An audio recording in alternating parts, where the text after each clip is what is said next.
Thank you very much, Kayode. And thank you again, everyone. In absentia, greetings again and honor to Her Excellency and, of course, every other person, our royal fathers and every other person involved. I'm going to dive right into the session. This session, I dare say, is a very, very special one because we have such an assortment of professionals that I am sure you would be delighted to hear from. First on this panel will be Ms. Doris Mbadiwe. She's the CEO of the InterBau Foundation. I'm sure she's right here somewhere. And while we're, yes, she does deserve that. Please. Make it warm, make it warm. You're welcome, sis. Also on this panel, I'm going to dive right into the names so that they keep coming as quickly as possible. Mrs. Grace Obi-Ukpabi, Acting Director, Social Development Department of the Federal Ministry of Budget and Economic Planning. Please just continue to encourage them. Also coming up right after that is Mr. Sunday Sanusi-Agbabiaka, National Data Manager, GBV, for the Federal Ministry of the Women Affairs. Also on this distinguished panel, Mrs. Osah, Oghale, Gladys, Director, Co-curricular and Gender Unit of the Lagos State Technical and Vocational Education Board, LASTVEB.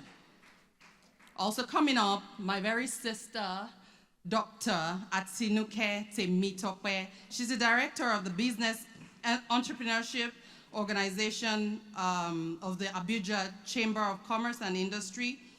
The Business Entrepreneurship and Skills and Technology Center, popularly known as the BEST Center, is her baby. Thank you so very much.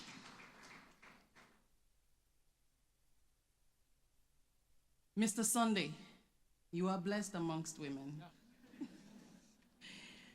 But then again, you know, in a summit like this, you expect that you'll be seeing a mix, some he for she's, and so that we can achieve a balance.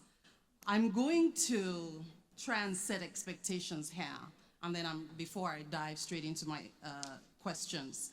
And seeing the kind of potpourri of professionalism that we have in the room, and the mix of government, business, private sector, civil society, I want to set an expectation. The phrase gender inclusion, but particularly with planning and budgeting, how does it relate to each and every person here? I'm aware that for a lot of people, when you say gender, the first thing that comes up is women, girls, and that's it. But then again, having listened to Her Excellency's speech and also your very, very piercing, to borrow Kayode's word, speech, and the examples that you gave, we have a task that Her Excellency set for us. How to move these conversations that are going to be happening here from this room into action and in a way that is sustainable. You will all agree with me that one of the easiest things to do, especially in this climate, is create programs. But how we set these programs in stone, in concrete, so that they are lasting, they expand, but they become a part of our culture is what our session is really all about. Moving the conversation, like Her Excellency put it, from this room into the community. So with that in mind, I'm going to dive into my question for you, ma'am. Putting LASTVEB in view, I want to ask, what concrete strategies has LASTVEB implemented to integrate gender responsiveness into technical and vocational education? What lessons can be drawn for other states or regions seeking to close gender gaps in TVET. Of course, this question is with the background that our education and governance structure is what we're looking to build on here. So we want to look into your example. Okay. I want to say good afternoon. Still sitting on the existing protocol because we're sitting. I'm Mrs. Osah from the Lagos State Technical Education Board, representing the gender units. In fact, I'm the director in charge of gender for the technical colleges. Looking at the question you've just asked, I will first of all create a context here, because before now we used to have TVET that was male-dominated, both in trades and in leadership, and that gender gap created limitation for female students to participate in technical fields. And so LASTVEB came up to say, we are committed to equity, inclusion, and then skills for all, no matter who you are. So that's the context, that's where we are coming from in LASTVEB. And at the point, we had this strong partnership with GIZ. GIZ had been a very strong partner in terms of gender and social inclusion. Before we started that, we looked at the policy on ground. What is the policy of the Lagos State government in terms of gender inclusion? The Lagos State government came up with this Teams Plus agenda. I don't know if every one of us have heard about that. Before then, it used to be the Teams, and the Teams Plus agenda came up, and that had a policy on gender inclusion and youth development. So we grabbed it. This is a very strong backing for LASTVEB. And so when GIZ came on board, we also grabbed the opportunity and we started. We started first by having a work plan. And we know what the work plan is. The work plan is a roadmap where we are going to, all our objectives, the activities, how we're going to implement them, and then how we'll be able to evaluate our successes as we go on. If there be any changes, we're able to do that. And so the work plan came in place. I also want to mention here that Lagos State government has a gender unit who we also collaborate with. It is called the Gender-Based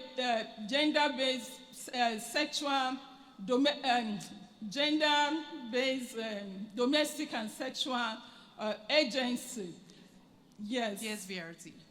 Exactly. That is the response team. Right. But they have the agency. Correct. So the response team right now is in charge of campaign on gender inclusion in Lagos State. We had the opening 2 days ago where we went purple in Lagos.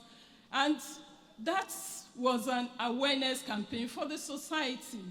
So coming down to the technical college, how we've been able to strategize the strategies we are putting to make sure that our TVET system is gender responsive. With the policy that I mentioned, 1, then 2, the work plan, then 3, we had capacity building for our instructors. And this capacity building did not just come up without the support of GIZ.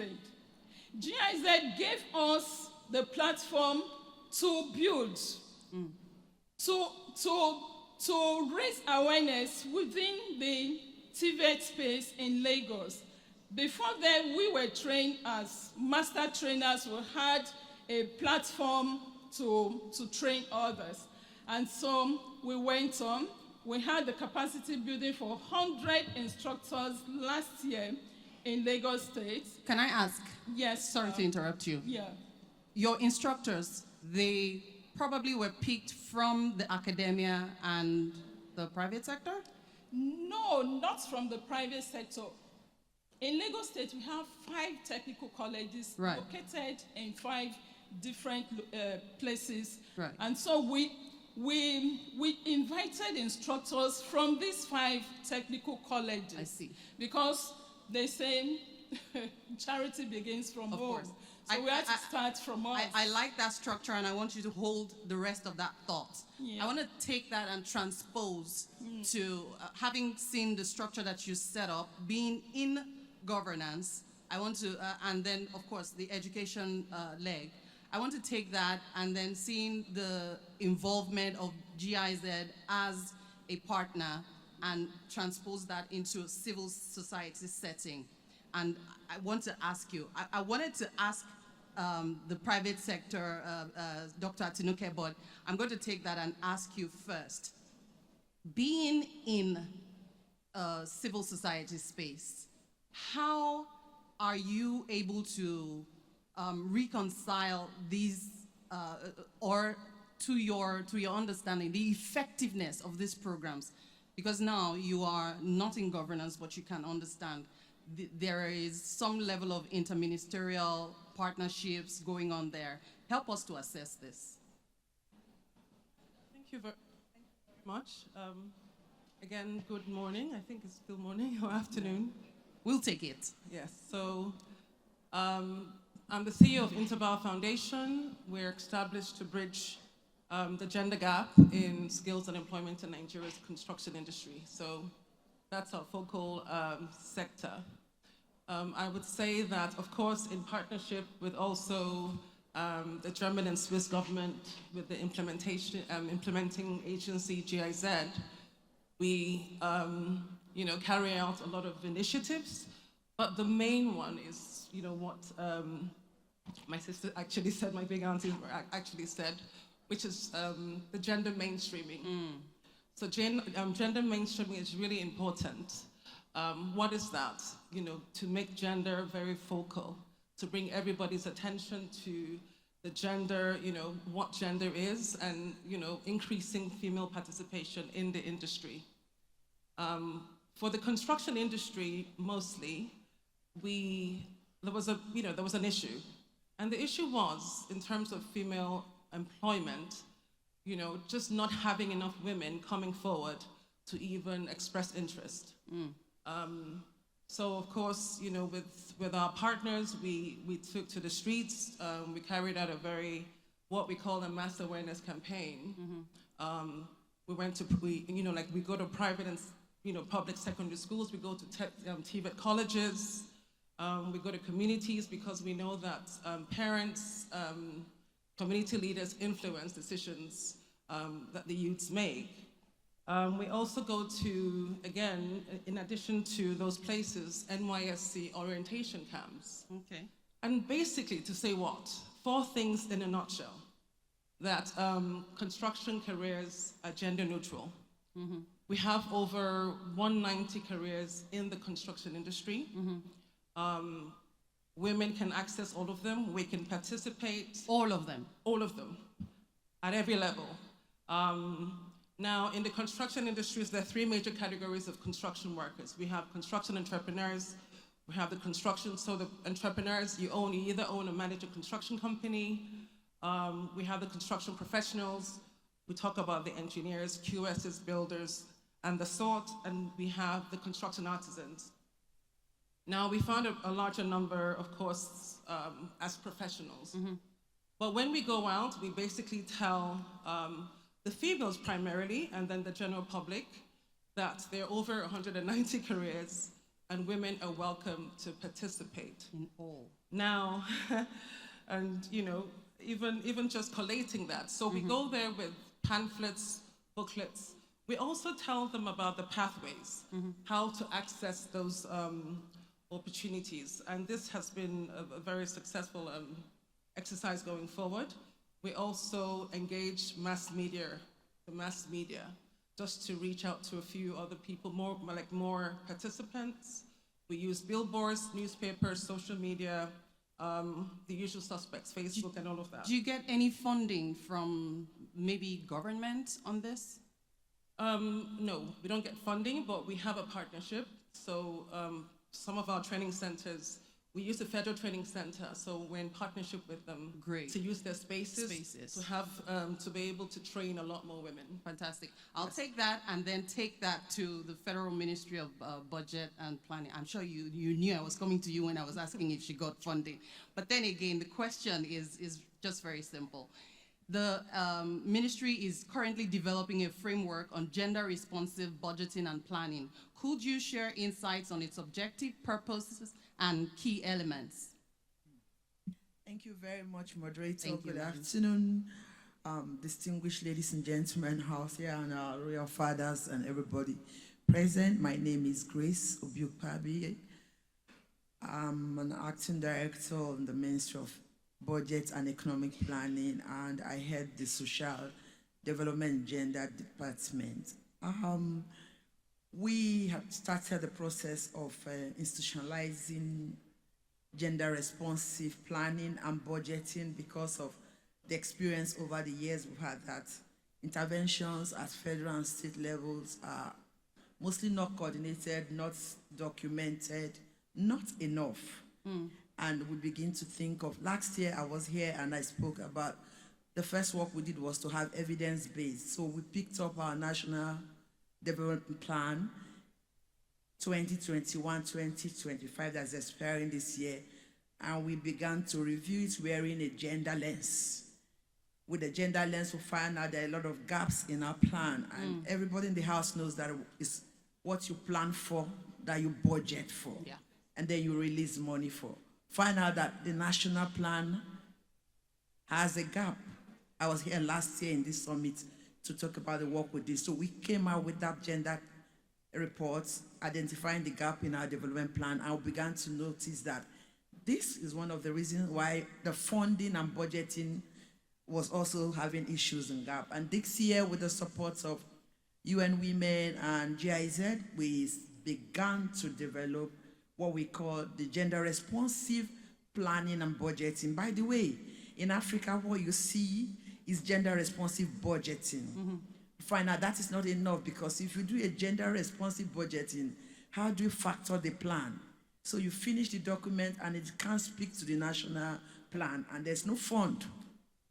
For us, we began with a gender responsive planning, and then we translate into budgeting. That draft is ready, done, and just a little bit of experimenting, because we have a lot of beautiful documents in Nigeria.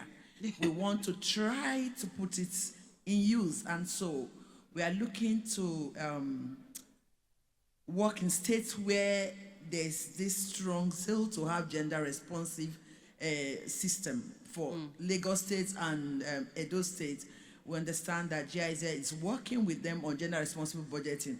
So we want to roll out that document to see how it's implementable before we move forward. The purpose is to make budgeting and planning transparent, accountable, and inclusive. Right. That is the main objective of that. When you say you give so and so amount for women or gender issues, we want to be sure that it's not contract for the boys. It's actually getting to who it's meant for. That is the main purpose of that document. And Fantastic. we're looking forward to having it implemented in some of the states across the country. Thank you. I love it. Thank you so much. Yes, you know that please do, so that the money will come out. Great work you're doing, Madam. I admire the steps, especially seeing that there has been a concrete improvement from where we were last year to this year. And I'm so expectant that this year... I forgot to mention that this year's budget has a caveat. If you're a civil servant here, your ministry's budget submission, when we asked for the core circular, we said you must state what percentage of this budget we are giving to you this year for gender and how you intend to implement it. Right. And the information is that at the end of 2025 budget, we are going to monitor how you use the fund to determine what you get for 2026. Fantastic. Love it. Love it. We're tracking. I want to ask, but because of where we are now, I wanted to come to Mr. Sunday last. but because of where we are now, let me just ask you, how can gender-responsive budgeting, alongside the expanded GBV dashboard that we have now at subnational levels, strengthen data and evidence for policy design and improve access or services for women and girls? Because now there's all of this work going, it's trickling down from ministry to ministry. Now I want you to take us through the subnational levels, how, especially data, because of your role, how this is going to enhance all of our work. Okay, thank you very much. Yes, sir. Thank you very much. I hope I'm audible enough. Okay, my name is Sunday Sanusi-Agbabiaka from Federal Ministry of Women Affairs, the data manager for gender-based violence. I am he for she, and my minister just left now, and she has actually done all I would have loved to say. But from the angle of data, yeah, I want to just say one or two things. In Nigeria before, we've not had anything like this kind of platform where we have all the gender-based violence data put in one place. But the minister then thought it wise that there is need for this in order to inform programming, that we must definitely have something. So we kickstart with about 6 states, one per geopolitical zone, to test run that initiative to see how we can, get to the state in collecting data on this kind of area. So after a year, we discovered that it was a good initiative that we can run with. So we have to take it to the National Council on Women Affairs, which is the apex decision-making body, to give us a go-ahead so that we can cascade down to the remaining 36 states. And as at that time, we can be referring to it as national data. So this we did by, targeting State Ministry of Women Affairs, okay, with the director of PRS there, who we, gave the role of state validators. So all the NGOs, CSOs working in that particular state, right, will be profiled, rendering services to survival of gender-based violence. They profile them and they start transmitting their data online to the state ministry for onward transmission to the national dashboard. And that has been done since 2020 and up to date. That has stayed a format to eradicate this manual submission of data. And one thing that one of the lessons learned during that process is that state government are now being alive to issue of gender-based violence. Before it was like something they just sweep under the carpet, but now because all eyes are on the states now, with the help of this civil society organization. So most states, as of 2023, I can tell you that out of 36 states, because of this initiative, 21 states have actually had what we call state budget for gender-based violence. 21? 21 as of 2023. That's huge. So, a round of applause for that. Yes. What we did was that we tried to tie some of these interventions around their commitment. Okay. That if you don't have, and we do what we call annual ranking for them. And it may interest you that almighty Lagos came second in that ranking, because we know what Lagos State did then.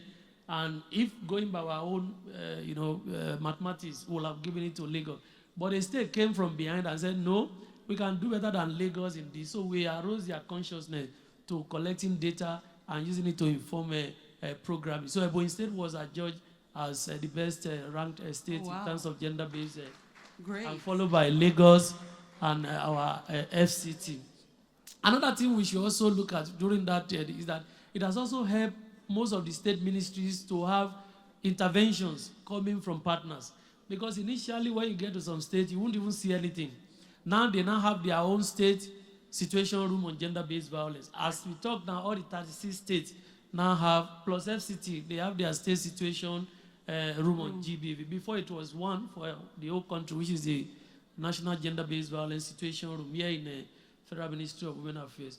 But as we move on, awareness, creation, advocacy, and what have you, has made all the states to have that. And like I said before, 21 of them now even have budget for it. Good. The others know that they don't have budget for it. They still need capacity, so they need their capacity to be built on how to, because most of them came on board when the capacity of others has been built. So, we have to do a kind of train and retraining and some of this. So we are thinking that others will join suit. As we speak now, the We have 2 national collation tools that we use in, harnessing our data from the world, civil society organization, states, down to federal. And we call it incident form and that of service delivery form.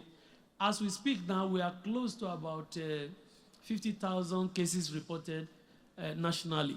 And out of that 50,000, we have about close to 5,000 perpetrators that their cases have been concluded. Before, we don't have that before.